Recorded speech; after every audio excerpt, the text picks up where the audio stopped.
दोस्तों नमस्कार, स्वागत है आपका परीक्षा खबरी में। आज है 18 अप्रैल 2020।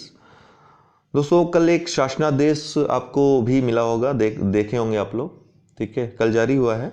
वो विभिन्न विभागाध्यक्ष हैं, कार्यालयाध्यक्ष हैं, उनको कार्य करने के लिए कहा गया है। जो कार्य विराम हो गया है, पूरी रूप से रुक गया है, तो जरूरी काम है वो कर सकते हैं विभिन्न शर्तों और लिमिटेशंस के साथ कोविड-19 को देखते हुए।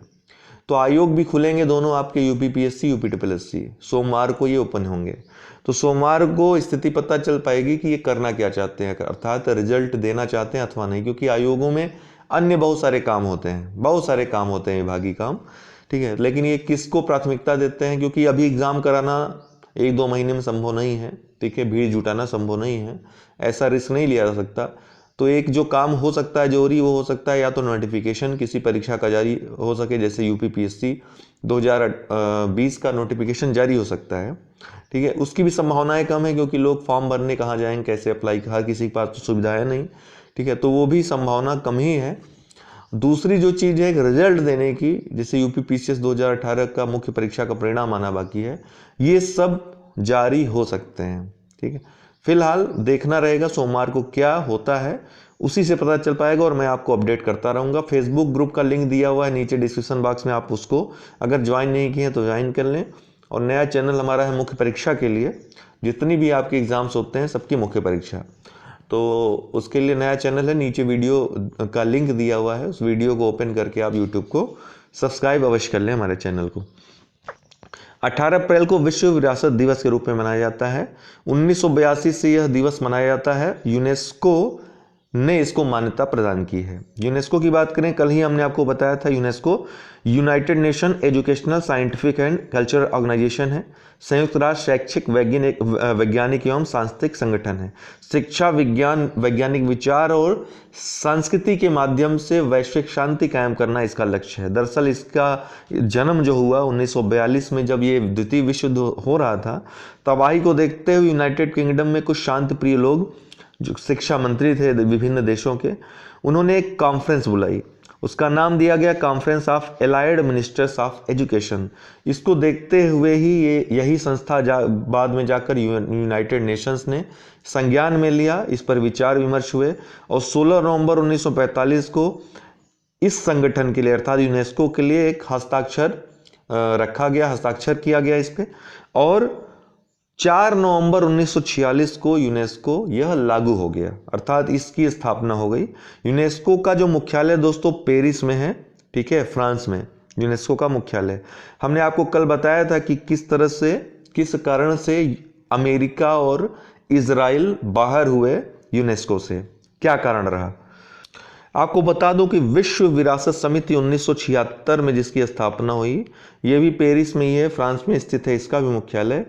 ये क्या करता है कि इसकी बैठक होती है प्रतिवर्ष। ठीक है, प्रतिवर्ष किसी एक सदस्य राष्ट्र में इसकी बैठक होती है।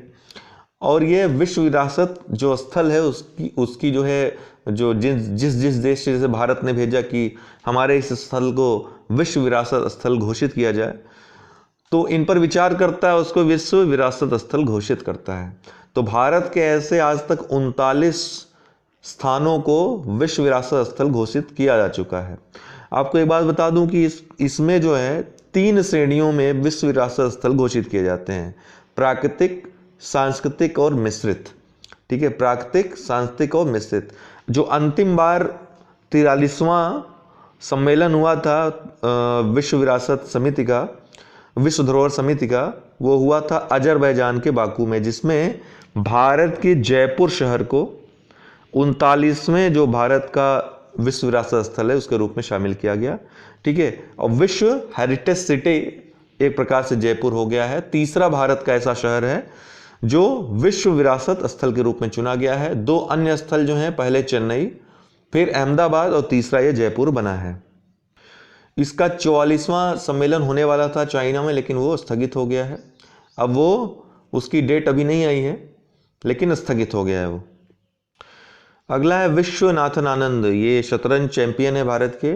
WWF world wide fund India की, जो इंडिया का जो संस्करण है इस संस्था का, में पर्यावरण शिक्षा कार्यक्रम हेतु राजदूत के रूप में ये शामिल हुए हैं। तो महत्वपूर्ण प्रश्न है, WWF की बात करें तो 29 अप्रैल 1961, अभी ये 29 अप्रैल का आएगा, उसमें मैं WWF के बारे में विस्तार से चर्चा करूंगा आपको किस तरह से कार्य करती है। फिलहाल ये प्रकृति के लिए वैश्विक निधि है, प्रकृति के लिए वर्ल्ड वाइड लाइफ फंड इसका पुराना नाम था। 29 अप्रैल को जब इसकी स्थापना हुई थी, 29 अप्रैल 1961 को, तब इसका जो नाम था वर्ल्ड वाइल्ड लाइफ फंड था। ठीक है, एक चैरिटेबल ट्रस्ट है यह। ठीक है, गैर सरकारी संगठन है, अंतर्राष्ट्रीय संगठन है। विभिन्न देशों के द्वारा, विभिन्न देशों से ये और विभिन्न संस्थाओं से ये फंड जुटाता है और वन्य जीव संरक्षण के लिए, पर्यावरण संरक्षण के लिए, पारिस्थितिकी संरक्षण के लिए उसको खर्च करता है विभिन्न राष्ट्रों में। इसके अलावा जागरूकता कार्यक्रम, शिक्षा से संबंधित कार्यक्रम ये चलाता है।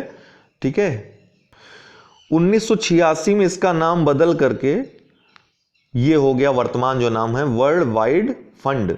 इसका वर्ल्ड वाइड फंड संक्षिप्त नाम है, जो पूरा नाम है इसका world wide fund for nature. ठीक है, world wide fund for nature, लेकिन WWF ही इसको कहा जाता है।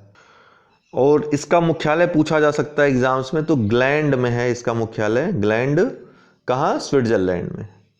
ठीक है ना। और एक रिपोर्ट ये प्रकाशित करता है जो कि महत्वपूर्ण रिपोर्ट मानी जाती है, लिविंग प्लैनेट इंडेक्स। ये हर 2 साल में ये रिपोर्ट जारी करता है, world wide fund for nature या वर्ल्ड वाइड फंड, ठीक संक्षिप्त नाम। अगला है फिफी, जो कि डिवाइन बर्ड, दैवी पक्षी के रूप में इसका जो है डिजाइन किया गया है फिफी को, या फेई फेई बोल सकते हैं इसको, फेई फेई। ठीक है, तो ये चौथे एशियाई पैरा खेलों के लिए, जो कि हांगझू में होगा, हांगझाऊ चाइना में होगा 2022 में, उसके लिए शुभंकर घोषित किया गया है। चाइना में एक दंत कथा है जिसमें डिवाइन बर्ड का जिक्र बार बार आता है, उसी डिवाइन बर्ड के रूप में इसको चित्रित किया गया है फेई फेई को। आर्कटिक के ऊपर ओजोन परत में सबसे बड़ा छेद देखा गया है हाल ही में, किसके द्वारा? यूरोपीय अंतरिक्ष एजेंसी के द्वारा। तो अभी तक क्या था, अमूमन अंटार्कटिका में, जो अंटार्कटिक वृत्त है, जो दक्षिणी ध्रुव है, वहीं पर ओजोन परत में छिद्र अमूमन देखा जाता था, और वो बहुत बड़ा छिद्र, लगभग 2-2.5 करोड़ वर्ग किलोमीटर बड़ा जो है ये देखा जाता था। लेकिन अभी हाल ही में 10 लाख वर्ग किलोमीटर का, हालांकि उससे बहुत छोटा है अंटार्कटिका से, लेकिन ये छिद्र देखा गया। लेकिन आज तक का आर्कटिक का जो इतिहास रहा है उसमें छिद्र अमूमन नहीं देखे गए हैं, बहुत कम। एक बार ऐसी घटना हुई थी हालांकि, ठीक है, उसको देखा गया था, लेकिन वो बहुत कम समय के लिए था, इसलिए उसको वास्तविक रूप से वैज्ञानिक छिद्र का नाम नहीं देते हैं, वो एक अनियमितता की बात करते हैं। और लगभग प्रतिवर्ष ऐसा होता है मुख्यतः अंटार्कटिका में कि यह छिद्र दिखाई पड़ता है। उसका कारण क्या होता है कि ये ऐसे स्थान है जहाँ पे टेम्परेचर बहुत कम होता है, तो बादल वहाँ पे जम जाते हैं। जो प्रदूषक होते हैं क्लोरीन और ब्रोमीन जैसे, जो कि ओजोन परत को नुकसान पहुँचाते हैं। ओजोन जो है, आपको पता है, आपको विस्तार से बता दूं कि ऑक्सीजन के 2 जो अणु होते हैं, जब इसमें पराबैंगनी किरण पड़ता है तो ये टूट जाते हैं सिंगल परमाणुओं में, ठीक है, ओ में। और ये सिंगल वाला जो है, जो वातावरण में जो ऑक्सीजन उपस्थित होती है उससे क्रिया करके ये ओजोन बनाते हैं। ये ओजोन अस्थायी प्रकार का होता है। जब इसमें क्लोरीन, ब्रोमीन जैसे हैलोजन इससे अभिक्रिया करते हैं, बहुत तेजी से अभिक्रिया करता है और ये टूट जाता है। तो इस तरह से क्लोरीन और ब्रोमीन जैसे हैलोजन जो हैं, जो कि प्रदूषकों से निकलते हैं, जो एक मुख्य मुख्य प्रदूषक हैं, ये औद्योगिक प्रदूषणों से मुख्यतः निकलते हैं, ये ओजोन को काफ़ी डैमेज करते हैं। तो यहाँ पर क्या होता है कि जब कम टेम्परेचर होता है तो बादलों में चिपक जाते हैं, और इस तरह से वे ओजोन परत जो उपस्थित होती है वहाँ पे, उसको काफ़ी ज़्यादा डैमेज करते हैं। इस बार का जो मुख्य कारण बता रहे हैं वैज्ञानिक, वो ध्रुवीय चक्रवात का आना और प्रदूषकों का इन ध्रुवीय चक्रवातों से होकर के ओजोन परत तक पहुँचना, ओजोन परत को नुकसान पहुँचाने का महत्वपूर्ण कारण है। तो दोस्तों आज के लिए इतना ही, बहुत बहुत धन्यवाद।